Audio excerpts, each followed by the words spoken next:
Hello tech lovers. Today we have an unboxing of the Marantz SR6015 AV receiver. We are actually, let's go ahead and start the unboxing. So this is actually supposed to be a 4K 120 hertz receiver, which for a lot of you out there that have gotten the new Xbox Series X or the PlayStation 5, you know that there are a multitude of issues with the 4K 120 hertz when it comes to TVs and outside sources. Make sure you guys can actually see in here. So one of the things we'll be doing in a later video is actually going to be to test how this functions with the 4K 120 hertz frequency on an Xbox Series S. Unfortunately, I'm not lucky enough to have a PlayStation 5, but that'll be for a much later video. But today, let's focus on the unboxing, see what you get with this bad boy. This is actually a 9.2 channel receiver with Dolby Atmos DTS:X. So as you can see here, this is actually the power cable. Go ahead and put that on the side. You get your instructions, a bunch of paperwork, Bluetooth certified. You have your antennas. One thing that Marantz does, which I think Denon might actually do as well, is they provide you, or the homie of the Denon comment, with labels for your speakers and your devices. Other receiver companies, take note. Little thing, but definitely helps. You get your antennas.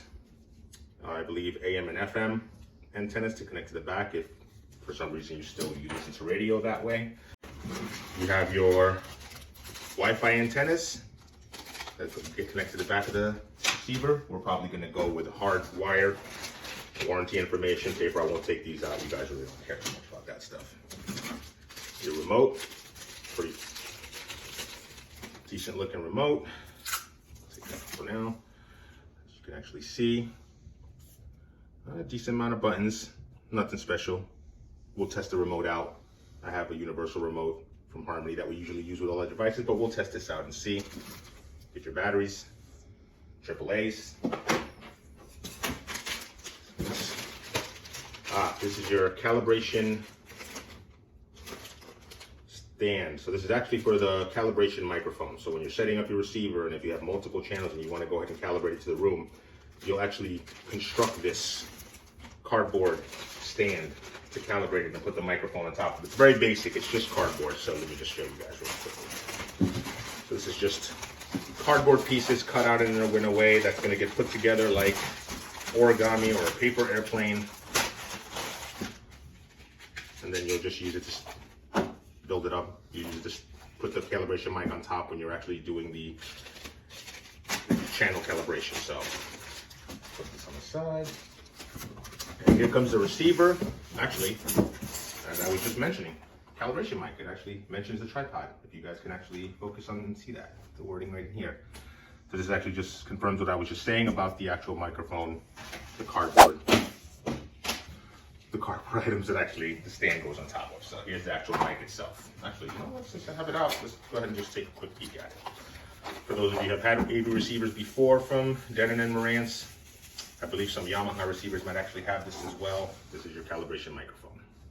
Plug it into the actual receiver. Place this in the room where you actually would normally sit at. Most likely we'll have to move it around a bit as you're calibrating, and then it'll calibrate each channel according to the distance from the mic. So, all right, let's get that out of the way. Move some of this stuff. Let's go ahead and get this out. So, big, heavy, beefy guy. Let's go ahead and try to get some easily as possible. Probably an easier way to get that out. Box out of the way because no one cares about that anymore. Let's do it this way so you guys can see the front first. Nicely packaged, by the way, so which I am not surprised about. Marantz is a fairly high-end receiver line, so here's the receiver itself. So I'm gonna turn this to the side just a little bit so I can actually see too. So we just have a few little pieces of tape here. Let's get some of these out of the way so you guys can really see how this bad boy looks. So here are your adjustment knobs, One is actually going to be, actually says it right there, one is for the volume. The knobs themselves are a decent amount of resistance. No haptic feedback, no clicking, but the resistance is noticeable. This is for your audio inputs, I believe. Your selection switch, switching everything. Now this one actually is not as resistant as the volume knob. This one actually, you do have haptic feedback. So in other words, you will have a click in between each time you turn it. So there's a slight, I know you can't hear it, even if you had the most sensitive mic in the world. It's not really audible, but you can feel the click as you turn it. So that's your input selection knob. Just some information about some of the actual items.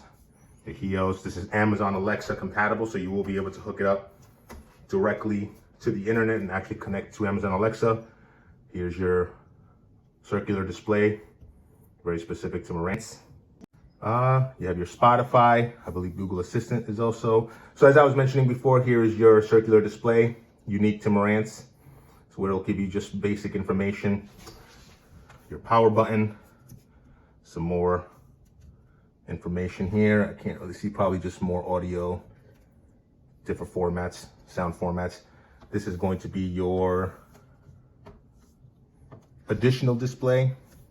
So this is where you're gonna actually set up a few other items, a few buttons for sound mode, for the status, dimmer, tuning presets, USB, some analog audio, headphone jack. So this is just some of the basic items. So just a basic item up front, nice. I do believe it's really nice looking. So let's go ahead and close that, and let's go ahead and the big deal.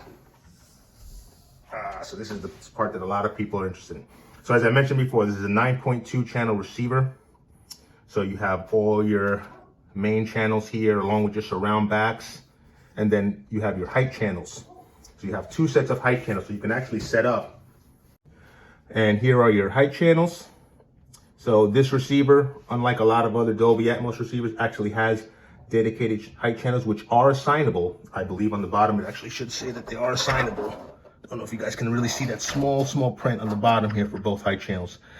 So what that means is that you can actually assign those for bi-amping, additional front speakers if for any reason you actually wanted to have 4 sets of front speakers. But these also would be dedicated for your Dolby Atmos speakers, for your actual in-ceiling speakers, front height, back height. You can have a set of front height and back height channel speakers in this one. Let's see. I'm not going to bore you with every single thing, but here are all your analog channels. You have your subwoofer, so this does support 2 subwoofers.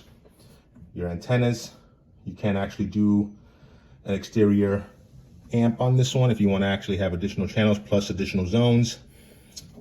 Your antennas for your Wi-Fi, network, your USB. Here's where you actually have what a lot of people will be interested in, will be in the 4K 120 hertz or your 8K 60 hertz. So this is where you have only one input for your 8K.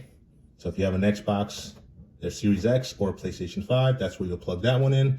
And then the out channel, of course, so this is going to be your only HDMI 2.1. The rest will just be your normal HDMI 2.0s. And that's pretty much it for the most part. So we'll go ahead and get this bad boy set up for a separate video. As I mentioned before, we'll do a separate video when it comes to how this actually works with the 4K 120 hertz with the Xbox Series X. We'll actually test to see what kind of frame rate we actually can get, make sure variable refresh rate is detected, all that good stuff. But for now, feel free to comment if you have any questions. If you like the video, always hit like, subscribe. And I want to thank everyone. Here's your Marantz SR6015.